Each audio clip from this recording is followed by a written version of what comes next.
let's talk through the Warhammer purchases that you might regret, with a roundup of a few of the most commonly considered wastes of money in 40k.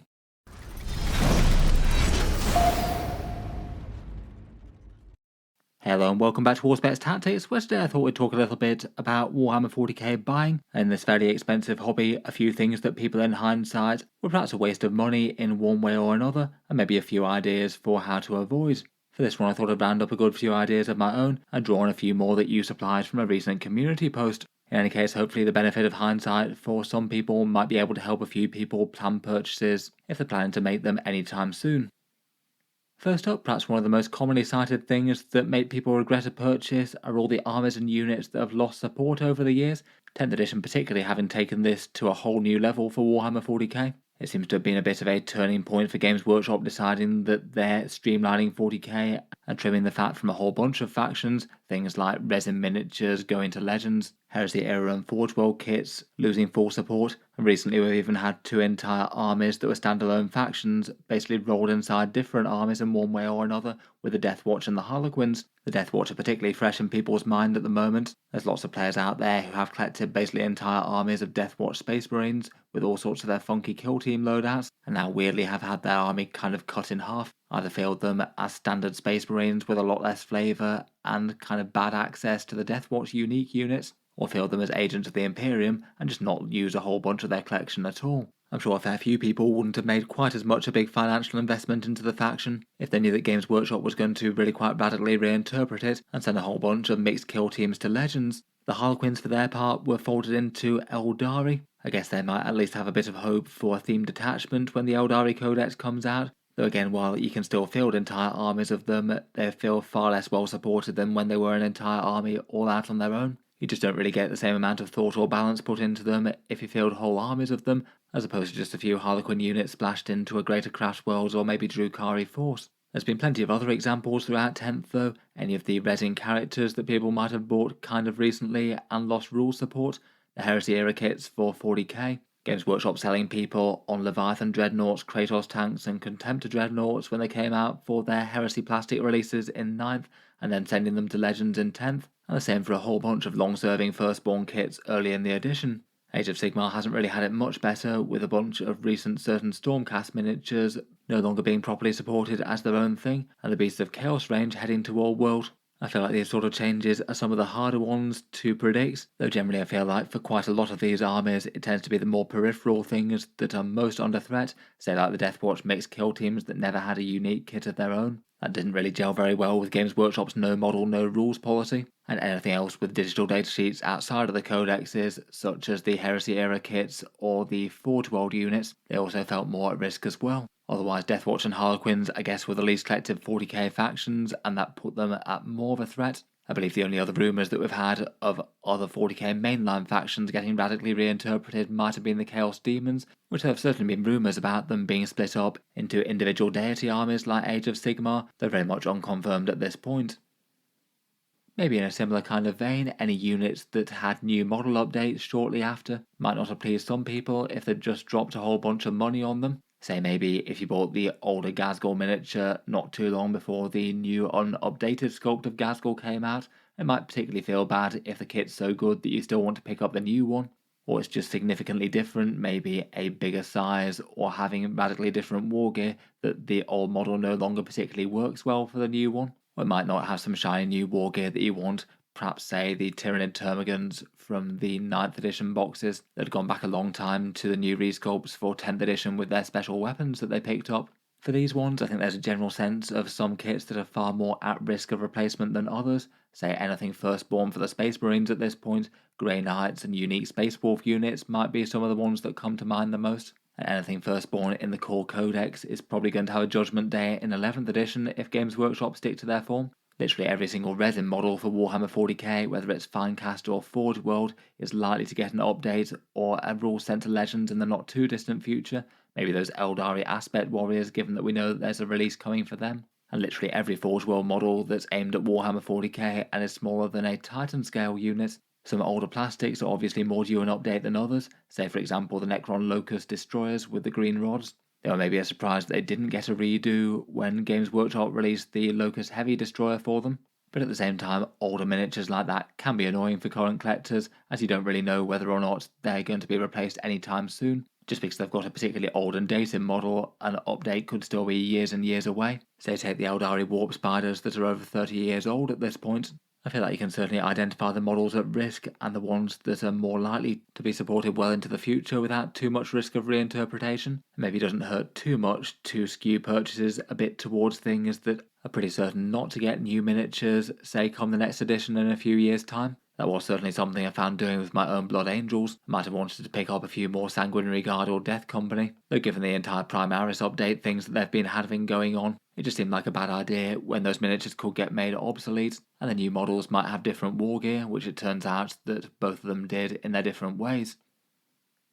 Otherwise, another one that people might look back on not with the most favourable eyes in terms of value for money is the constant cycle of Warhammer 40K rules updates. I guess mainly books, given that they're the most pricey thing. Codexes at £37 or $60 are really quite a lot to ask, but also other peripheral rules things like mission books or card decks, data cards and campaign supplements. Even on the codex point of view, the time frame from a book being printed to it being outdated can sometimes be kind of horribly short. Codex World Eaters and Codex Astra Militarum for 9th edition on their general release were both basically outdated by 10th edition and the index reset within 6 months. The same was true to an even greater extent for the Arcs of Omen books for boarding action, where I guess you could make big work to adapt it to a 10th edition system or just sit with 9th. If you are keeping going with the latest rules though, over the years you certainly wind up with a big shelf full of past codexes, which I feel like do have a bit of value and fun factor too, even if their practical value goes down quite a lot besides playing old editions. Things like old mission decks, data cards, and chapter approved style books though, I must admit, outdated ones of them just feel a bit sad.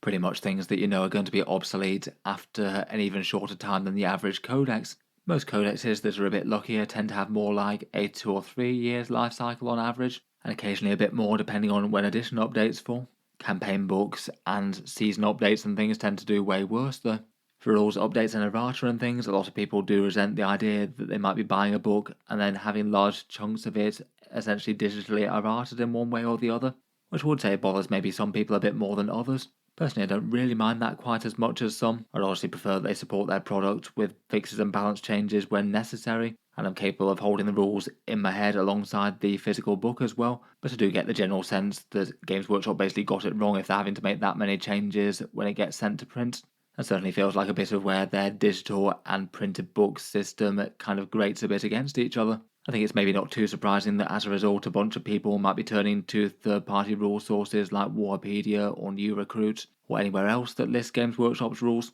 after being burnt once or twice by a book that just really wasn't worth it for very long. Going back to more general 40k purchases, perhaps the more traditional sense of wasting money might just be kind of bad decisions as to planning and executing an army project. Games Workshop do come out with a fairly dizzying array of new releases, at least compared with how Warhammer used to be in the past. It didn't usually tend to be the case that every single army will get at least something with each codex book in a new edition. They do tend to keep the new shinies coming. As releases come out and rules updates happen, there's the desire to try out new units or entirely new armies, maybe things that got super strong in game, or have just come out with a unit that looks extra cool for a faction that you don't collect. There might be limited edition fear of missing out box sets that look genuinely quite good entry points to an army. They might try and sell you on collecting something entirely different, plus there might be a bit of an element of chasing the meta, maybe buying a unit for the gameplay. Only by the time you've actually got it painted up and pushed on the table, there might not be too much longer before things change around again and it's not very good. Perhaps the old Meganovs might be an example of that. They got some pretty quick whiplash of being catapulted to being absolutely great when the Codex came out,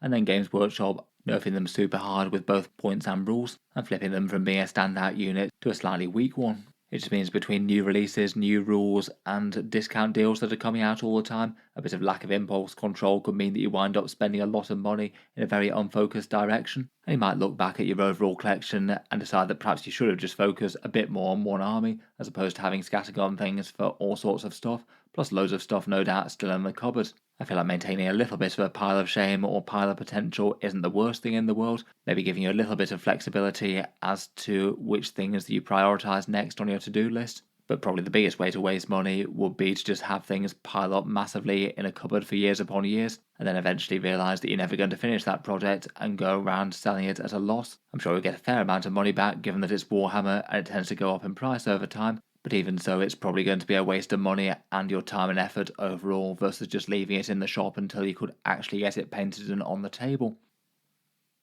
Otherwise, for regretted purchases from Games Workshop, lots of people do of course use their hobby supplies with good success, though I feel like the reception on Citadel paints and their brushes is a bit mixed. The main criticism of the paint pots tends to be the fact that they'll dry up with quite a lot of paint left in them most of the time. The pot design just isn't really particularly good, leading to a bunch of paint pooling around the lid. Eventually it can mean that the seal isn't very good and a whole bunch of the paint winds up drying up in the pot unless you're careful with it and you clean the lid, which could be an annoying and messy job. It's not like they don't have a bunch of stiff competition for paint supplies. The brushes do have their fair share of detractors as well. Plenty of people do like them, but they have strong competition both from cheap synthetic brushes, where for the price of a single Citadel brush you could potentially buy 10 of them, maybe afford to be able to treat them a little bit worse, and theoretically be able to go through 10 of them before you needed to buy a new set of them, at the same time that you'd hope that the Citadel brush would last for the same amount as all of them. There's lots of other rivals from other high quality manufacturers as well, which either might have better quality or a cheaper price tag. I think there's just a general sense that many of Games Workshop's hobby products pay a bit of a Warhammer brand tax versus the other makers out there. Mostly functional enough in my opinion, but in the long run it certainly could save a bit of money to know that there are other suppliers out there, and some of them might meet your needs a lot better than Games Workshop themselves.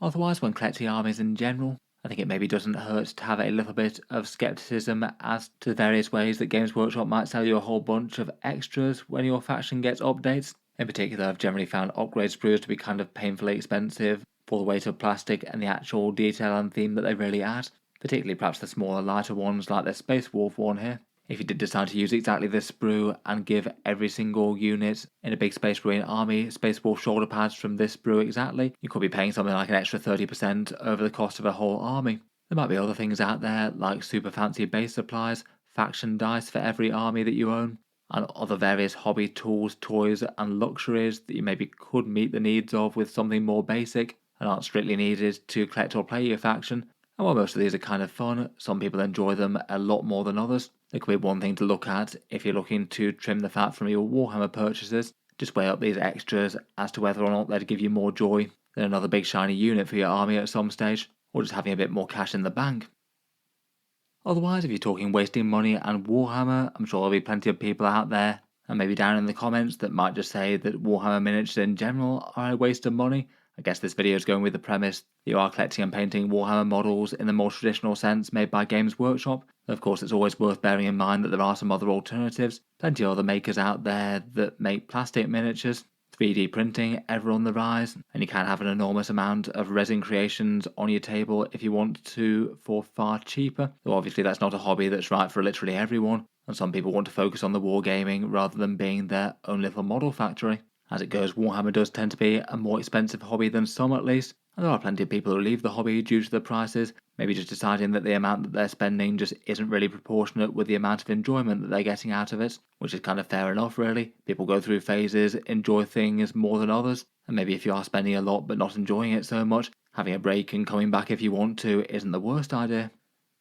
Within a hobby that's kind of expensive though, there's certainly plenty of Games Workshop kits that are just considered far worse value for their factions than most out there. I've always had a bit of a bugbear about characters from Games Workshop, particularly ones that tend to be just kind of basic infantry type models that aren't all that exciting, priced at many times the price that a basic trooper for the faction might be. Maybe one particularly obvious example for that could be the Astra Militarum Commissar, a pretty straightforward infantry model that was just kind of received as a little bit meh, at least compared with some of the Commissar sculpts that we've had in the past, but overall a fairly plain officer type model and the same kind of size to a standard infantryman, but of course priced at around about 6 or 7 times the price versus say a standard Cadian shock trooper. Otherwise there's just lots of kits out there that maybe just feel a bit worse value for how much they cost. Genes that are called acolytes as a unit that you might want lots of in a horde style army at $45 for 5. Certain 3 model kits such as Meganobs or Blade Guard, they rarely tend to have a particularly good points per dollar ratio on the table.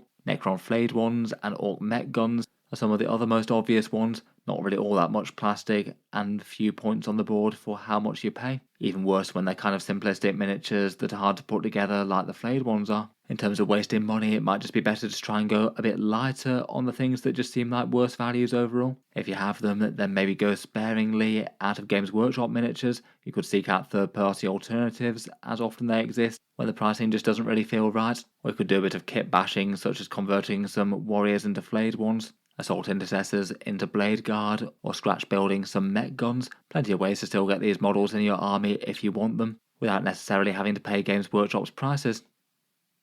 As ever, out of things that feel just like objectively worse deals than some things, Forge World models often claim first prize on this one. They often do have some really cool sculpts in their model range, but essentially Warhammer kits that have cranked up the price somewhere between an extra 50% to 100%, at least compared with what you might expect if the same thing was made as a Games Workshop plastic kit that lots of people would still consider expensive. Again, like the previous examples, it just might be worth looking into things like third-party proxies, converting equivalents, or just passing them up altogether, and they're kind of doubly painful when Forge World units go to Legends as well, as happened with the Grot tanks sadly. It's a slightly horrendous disconnect there when some of their very most expensive models are also currently the ones that seem most guaranteed to have their rules removed from the core 40k game. And I can't imagine they're selling all that many of their mainline Forge World units for Warhammer 40k currently, given that their pattern in 10th edition has been to send their units to Legends whenever they get a new codex. Finally, perhaps last but not least, I'm maybe just missing any obvious no-brainer discounts where you can literally buy the same thing but cheaper. Not necessarily talking about fear of missing out box sets that might try and upsell you on other things, but maybe the most obvious one would be buying through Games Workshop's own web store or a local store versus another friendly local gaming store that offers a discount or an online discount retailer. These tend to be fairly common knowledge these days, but it's always a slightly curious thing to have to explain to newer collectors that Games Workshop's official discount retailers give basically 10 to 20% off the exact same products, so all things being equal, you may as well buy through them and not through the main Warhammer web store. As ever, I do have a bunch of them across the world linked in the video description that help support the channel, if you were picking up any Warhammer miniatures anyway. Occasionally though, Games Workshop do the same thing themselves though. Particularly the launch boxes of 40k tend to be a focus for that, selling the exact same thing directly cheaper than other things in their range. I do feel like it's maybe a little bit questionable to have the Combat Patrol box set for Tyranids and Space Marines that's quite prominent in their range on the web store, both available and basically just sitting there for people to pick up who are a bit casual or new to the setting, and not realise that you can get those exact same miniatures plus way more for cheaper with the 40k starter set right now. I've seen at least a few comments over the years to that kind of effect, being annoyed that they'd bought, say, a box of Necron Warriors in 9th edition and not realising that they could have got the same thing literally cheaper, and with a bunch of free Space Marines thrown in by getting the Recruit box set, or the same for the Combat Patrols for Space Marines and Tyranids, not realising that you could get the same thing literally cheaper, and with the other half of the Space Marines or Tyranids in, going via the main 40k starter set. In any case though, let me know your thoughts. Are there any purchases for Warhammer 40k that you've regretted over the years, and what are the biggest wastes of money in your mind? Looking forward to hearing all your thoughts down in the comments below, and feel free to subscribe to Auspex Tactics if you'd like to see more like this. I do tend to keep the Warhammer 40k videos coming every day. Finally, if you have been enjoying all the videos on the channel, I would like to mention that Auspex Tactics does have a Patreon page as well, and you can find that linked in the video description if you'd like to help support and keep these coming. Channel patrons do get a fair few advantages, seeing certain videos early, regular votes to see what sort of things come next on the channel, and automatic entry into the regular prize giveaways with a chance to win some big model kits each month. If any of that sounds good to you, or you'd just like to help support, the link is down in the video description. In any case, a massive thank you for listening, and I'll hope to see you guys next time.